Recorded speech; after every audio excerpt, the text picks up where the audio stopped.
राष्ट्रीय शिक्षा नीति 2020 भारत की शिक्षा प्रणाली में एक बड़ा परिवर्तन लेकर आई है, जिसका उद्देश्य शिक्षा को समावेशी, लचीला और वैश्विक प्रतिस्पर्धा के अनुरूप बनाना है।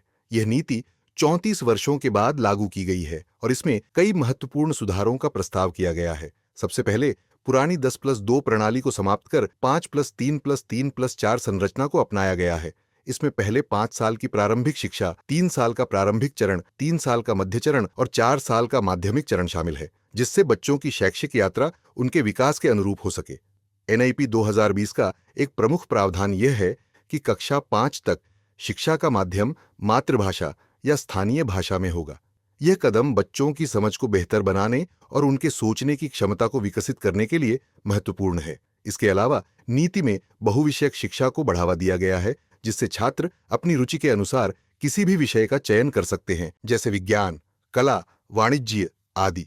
इससे छात्रों का बौद्धिक विकास संतुलित होगा और वे विभिन्न दृष्टिकोणों से समस्याओं को हल कर सकेंगे। इसके अतिरिक्त नीति में व्यावसायिक शिक्षा और कौशल विकास पर विशेष जोर दिया गया है। कक्षा 6 से छात्रों को व्यावसायिक कौशल जैसे कोडिंग, कृषि, बढ़ईगिरी, हस्तशिल्प आदि सिखाने का प्रस्ताव है, जिससे छात्रों को आत्मनिर्भर बनने का अवसर मिलेगा और रोजगार के नए अवसर उत्पन्न होंगे। उच्च शिक्षा में भी कई सुधार किए गए हैं, जैसे 4 वर्षीय स्नातक कार्यक्रम, बहुविषयक विश्वविद्यालयों का निर्माण और उच्च शिक्षा आयोग की स्थापना, जो गुणवत्ता और मानकों की निगरानी करेगा। एनआईपी 2020 में डिजिटल शिक्षा पर भी जोर दिया गया है। इसके तहत डिजिटल साक्षरता, डेटा विश्लेषण और कोडिंग जैसे कौशलों को स्कूली पाठ्यक्रम में शामिल किया जाएगा, जिससे भारत का युवा डिजिटल दुनिया के लिए तैयार हो सके।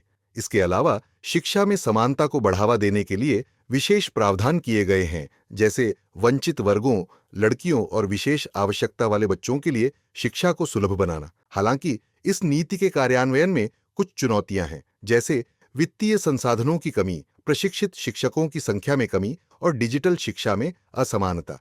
इसके बावजूद यदि नीति का सही तरीके से कार्यान्वयन किया जाता है, तो यह भारत को वैश्विक शिक्षा क्षेत्र में एक प्रमुख स्थान दिला सकती है।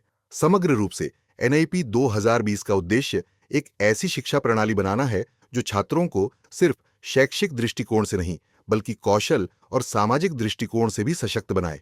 अगर आपको यह जानकारी पसंद आई हो तो कृपया इसे लाइक करें, शेयर करें और चैनल को सब्सक्राइब जरूर करें। और जाते जाते इस प्रश्न का उत्तर कमेंट में बताइए। प्रश्न: एनआईपी 2020 ने पुरानी 10+2 प्रणाली की जगह कौन सा ढांचा अपनाया? ए 6+3+3+4, बी 5+3+3+4, सी 4+4+4+4, डी 5+2+2+5।